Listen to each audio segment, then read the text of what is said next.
महादेव घर पर आया ही था कि तभी उसने देखा घर के अंदर उसकी पत्नी गंगा और पुत्र अर्जुन भूखे बैठे थे। घर में खाने पीने का कोई सामान नहीं था। गंगा, अरे ओ गंगा, क्या हो गया? तुम इतने उदास काहे हो?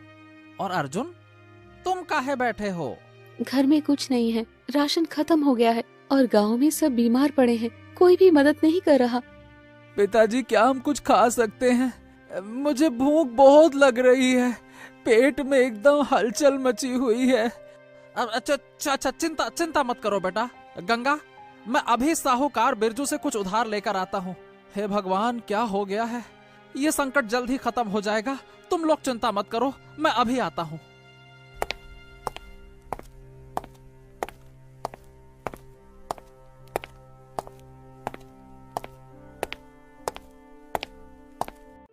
अब साहूकार जी, मुझे आपसे कुछ मदद चाहिए। हमारे घर में खाने पीने का सामान नहीं है और बीमारी के कारण गांव में सब परेशान हैं। मुझे कुछ रकम उधार दे दीजिए, कृपा कर दीजिए साहूकार जी।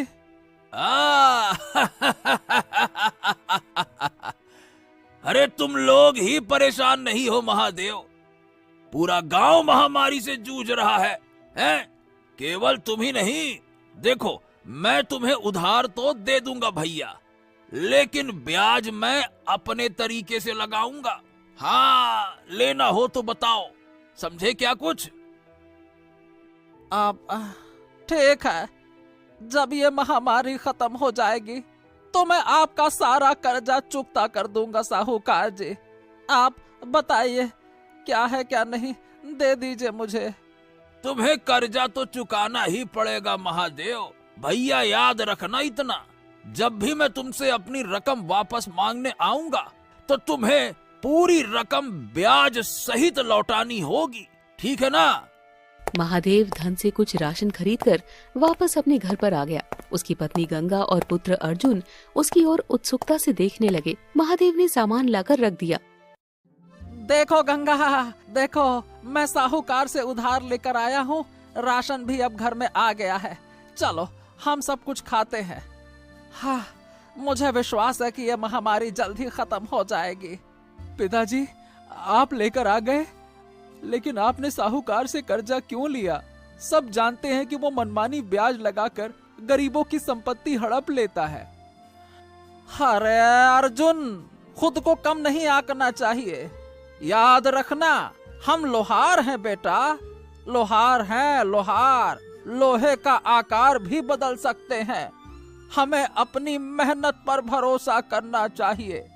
अरे बेटा, जब ये महामारी खत्म हो जाएगी और जब सब कुछ ठीक हो जाएगा ना, मैं साहूकार बिरजू का कर्जा यूं आसानी से चुका दूंगा। हाँ। अपने पिता की बात सुनकर अर्जुन चुप हो गया। महादेव और उसका परिवार भोजन खाकर चैन की नींद सो गया, मगर रात में अचानक तेज बारिश होने लगी। महादेव, महादेव, देखो बाहर क्या हो रहा है, ये क्या हो रहा है? हाँ, क्या बारिश? अरे इतनी तेज बारिश ये अचानक कैसे शुरू हो गई? हे भगवान, मेरी दुकान की छत भी टूट गई। महादेव और उसके परिवार ने बाहर जाकर जब देखा तो उनकी दुकान और लोहे का सामान टूटी हुई छत की वजह से खराब हो चुका था। अगले दिन महादेव अपनी दुकान खोलकर अपने जंग लगे औजारों को देख रहा था कि तभी महाजन और उसका साथी भीमा वहां आ पहुँचे। अरे ओ महादेव, ए भैया महादेव, आ जाओ, महादेव की जय हो। बाहर निकलो बेटा, कहाँ हो? कर्जा वापस लेने आया हूँ, ब्याज सहित। आ जाओ, बाहर आ जाओ। साहूकार जी, आपने मुझे थोड़ा सा कर्ज दिया था, उस पर इतना भारी ब्याज क्यों लगाया? अगर मैं अपना घर और दुकान भी बेच दूं ना, तो मैं इसे नहीं चुका सकता। ए भैया महादेव, तुमने कर्जा लेते समय साफ साफ कहा था कि तुम मेरी मनमानी ब्याज पर राजी हो। कहा था कि नहीं कहा था? अब ये क्या हो गया तुमको? तुम ऐसा काहे कह रहे हो? अरे तुम तो जानते हो, ब्याज मैं अपनी शर्तों पर ही लगाता हूँ, तभी तो पैसा दिया था। अब काहे पलट रहे हो?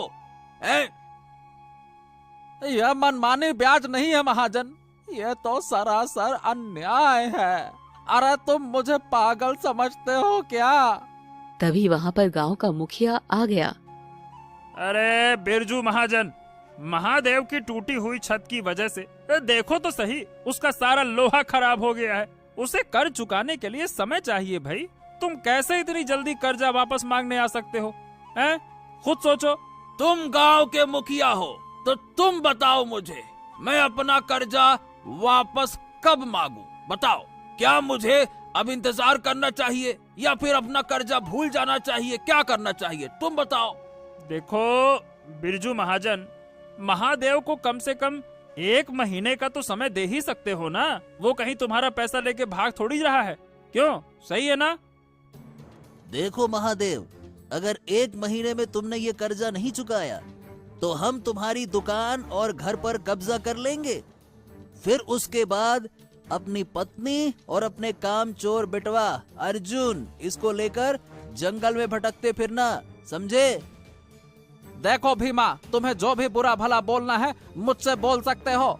मैं अपने अर्जुन के खिलाफ एक शब्द नहीं सुन सकता। तुमने कैसे कहा कि वो कामचोर है? बकवास बंद करो। बकवास तुम बंद करो महादेव। अरे तुम्हारे बेटे अर्जुन को कौन नहीं जानता? पूरे 20 साल का हो चुका है, लेकिन अभी तक अपने बाप की कमाइयों की रोटी तोड़ रहा है। उसे अगर किसी काम धंधे में लगाते तो आज तुम्हें ये दिन नहीं देखना पड़ता।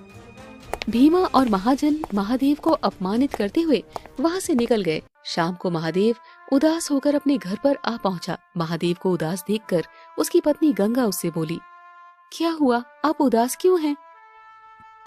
अरे गंगा, आज मेरा जितना अपमान हुआ है उससे मैं भूल नहीं सकता। अरे महाजन ने अपने दिए हुए कर्ज पर बहुत भारी ब्याज लगाकर अरे मुझसे मेरी दुकान और मेरा घर छीनने की धमकी दी है। और तुम तो जानती हो, वो जो कहता है वो करता जरूर है, और कई बार तो वो जो नहीं कहता वो भी कर देता है। क्या करूं समझ नहीं आ रहा। महादेव की बात सुनकर अर्जुन बुरी तरह से चौंक पड़ा और क्रोधित होते हुए अपने पिता की ओर देखकर बोला, पिताजी, आखिर ये गांव वाले महाजन के अत्याचारों को कब तक सहेंगे? महाजन को अच्छी तरह से पता है कि हमारा गांव अभी कुछ समय पहले ही बाढ़ के प्रकोप से उभरा है और फिर अभी महामारी फैल गई। अब इतनी जल्दी वो अपना कर्जा मांगने आ ही कैसे सकता है?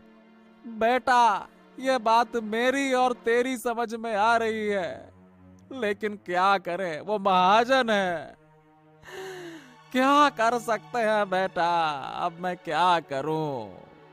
अपने पिता की बात सुनकर अर्जुन भी उदास हो गया और गहरी सोच में डूबता हुआ अपने घर से बाहर निकल गया। अर्जुन गहरी सोच में चला जा रहा था। कुछ देर बाद अर्जुन ने देखा कि वो एक घने जंगल में आ चुका था। अर्जुन अपने आप से बोला, हाँ, मेरे परिवार के ऊपर इतनी बड़ी मुसीबत है और मैं चाह कर भी कुछ नहीं कर सकता, क्योंकि पिताजी ने मुझे अपनी तरह लोहार बनाया है, लोहार। और बाढ़ के पानी ने तो मेरे लोहे के सारे औजार ही खराब कर दिए हैं। क्या करूं, कहाँ लोहारी करूं मैं? क्या करूं मैं? कहाँ कि क्या क्या लो क्या करूं मैं? तुम तो एक पुरुष हो और एक पुरुष को इस तरह से रोना नहीं चाहिए।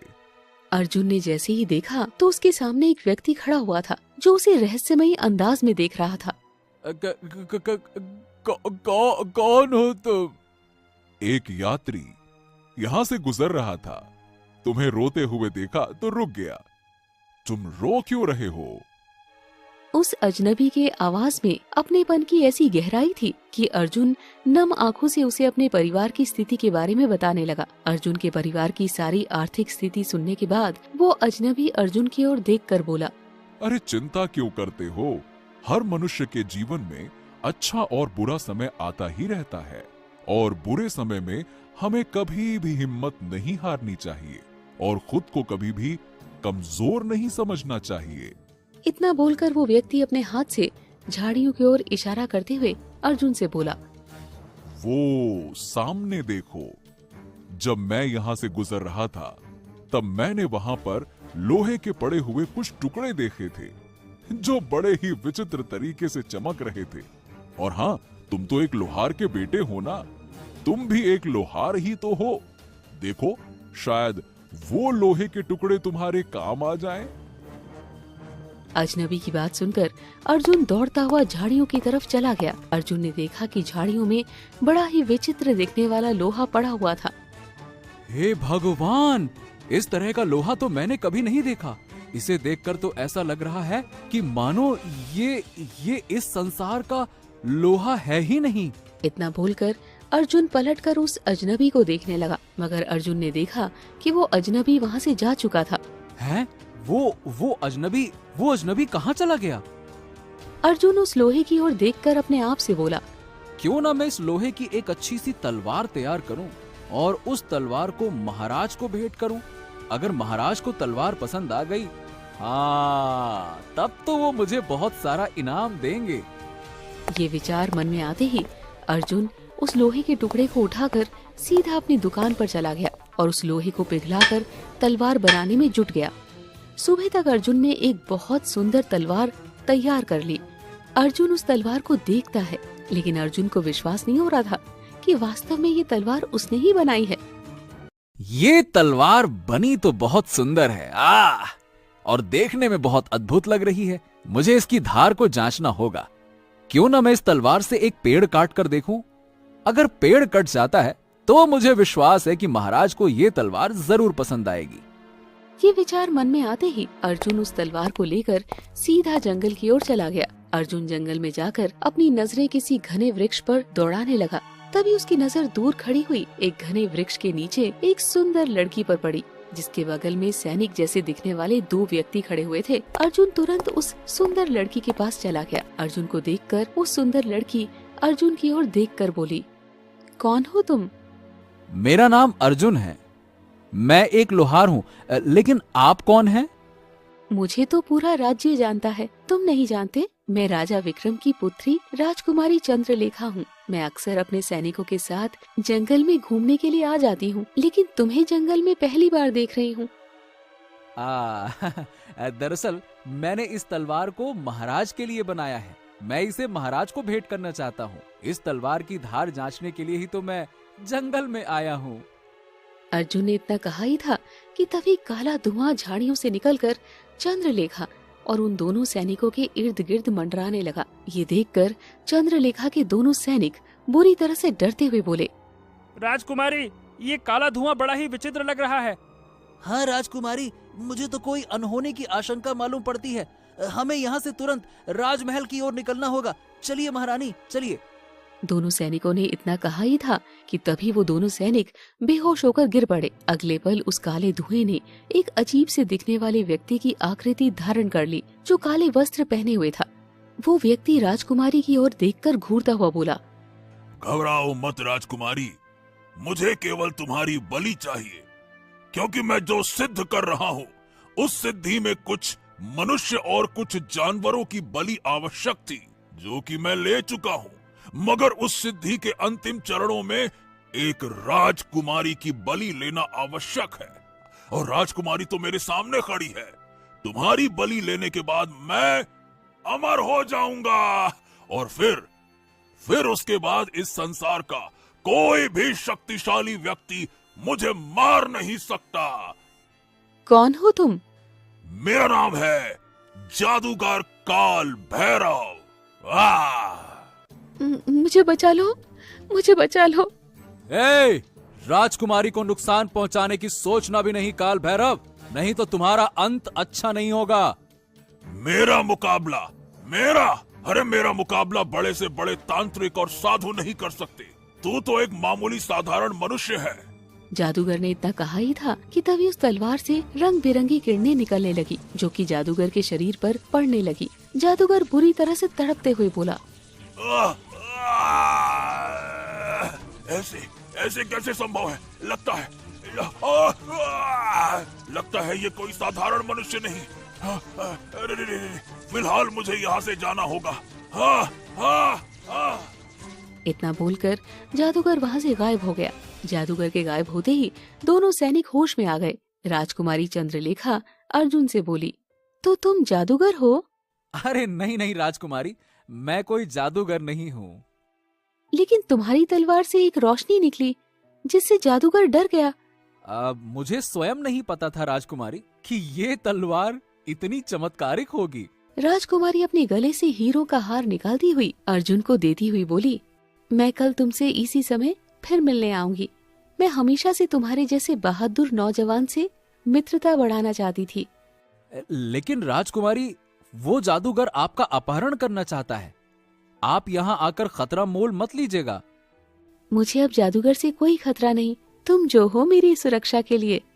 इतना बोलकर राजकुमारी चंद्रलेखा अपने दोनों सैनिकों के साथ वहां से चली गई। अर्जुन उसी दिन राज्य में वो हीरो का हार बेच आया। हीरो का हार बहुत ही अधिक स्वर्ण मुद्रा का बिका। अर्जुन तुरंत मुद्राओं को लेकर महाजन के घर पर चला गया। महाजन अपने साथी भीमा के साथ बैठा हुआ था। हाँ, क्या बात है भैया अर्जुन, बताओ काहे को आए हो तुम मेरे घर? हाँ तो महाजन जी, ये रही तुम्हारी रकम, वो भी सूद समेत। अब मेरे पिता से कुछ भी मत कहना और मेरी दुकान और मेरे घर की ओर नजर रखने की सोचना भी मत। अरे, तुम्हारे पास इतना धन कहाँ से आया? तुम्हें इस बात से कोई मतलब नहीं कि मेरे पास धन कहाँ से आया है। तुम्हें इस बात से मतलब होना चाहिए कि तुम्हारा कर्जा मिला या नहीं मिला। इतना कहकर अर्जुन वहां से चला गया। अर्जुन के जाते ही महाजन अपने साथी भीमा से बोला, हे भीमा बेटा, इसके ऊपर नजर तो रखो, ससुरा कुछ गड़बड़ लग रहा है, देखो क्या करता है ये। अर्जुन और राजकुमारी चंद्रलेखा अब रोज रोज जंगल में मिलने लगे। देखते ही देखते उनकी मित्रता प्रेम में बदल गई। एक दिन भीमा ने उन दोनों को मिलते हुए देख लिया। वो सीधे महाजन के पास जाकर सारी घटना बताते हुए बोला, महाजन जी, राजकुमारी चंद्रलेखा तो अर्जुन से प्रेम करने लगी हैं।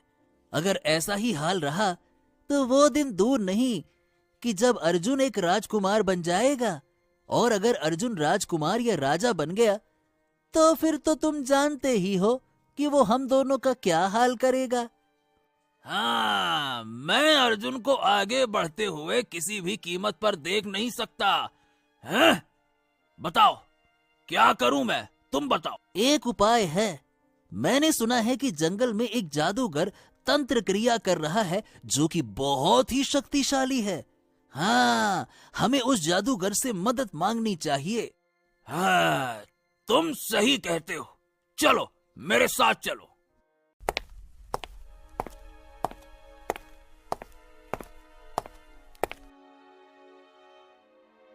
कौन हो तुम दोनों और यहाँ क्यों आए हो? हम एक लड़के को सबक सिखाना चाहते हैं जो आजकल राजकुमारी के प्रेम में पड़ा हुआ है। उस लड़के के बाप ने मुझसे कर्ज लिया था। मैंने उस कर्ज पर इतना भारी ब्याज लगाया कि वो 7 जन्मों तक नहीं चुका पाता। मैं उसके घर पर कब्जा करना चाहता था, लेकिन वो ससुरा अर्जुन नाम का लड़का, उसने मेरी सारी योजना पर पानी फेर दिया। इतना सुनकर जादूगर काल भैरव क्रोधित होते हुए महाजन से बोला, उसी अर्जुन ने मुझे भी हरा दिया। मूर्ख, उसके पास एक ऐसी अद्भुत तलवार है जिससे जादुई रंग बिरंगी किरणें निकलती हैं। वो तलवार ही उसकी ताकत है। हाँ। अच्छा, ये क्या कह रहे हैं आप? बिल्कुल सही कह रहा हूँ। अर्जुन जिस राजकुमारी से प्रेम करता है, उसी राजकुमारी का अपहरण करने के लिए मैं उसके पास गया था। मगर अर्जुन के पास एक ऐसी चमत्कारी तलवार थी जिसके अंदर से रंग बिरंगी किरणें मेरे शरीर पर पड़ने लगी और मेरा सारा जादू समाप्त हो गया।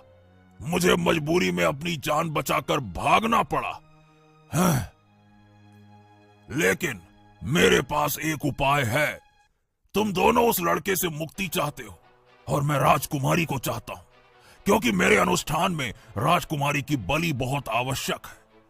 कल जब राजकुमारी चंद्रलेखा अर्जुन से मिलने के लिए जंगल में आएंगी, उससे पहले तुम राजा विक्रम के महल में चले जाना और राजा विक्रम से कहना कि अर्जुन नाम के एक युवक ने राजकुमारी चंद्रलेखा को बहला फुसला कर रखा है। ये सुनकर राजा विक्रम क्रोधित हो जाएगा और अपने सैनिकों को लेकर जंगल में अवश्य आएगा और अर्जुन राजा विक्रम के हाथों मारा जाएगा। और उसी समय मैं राजकुमारी का अपहरण करके ले जाऊंगा। हाँ।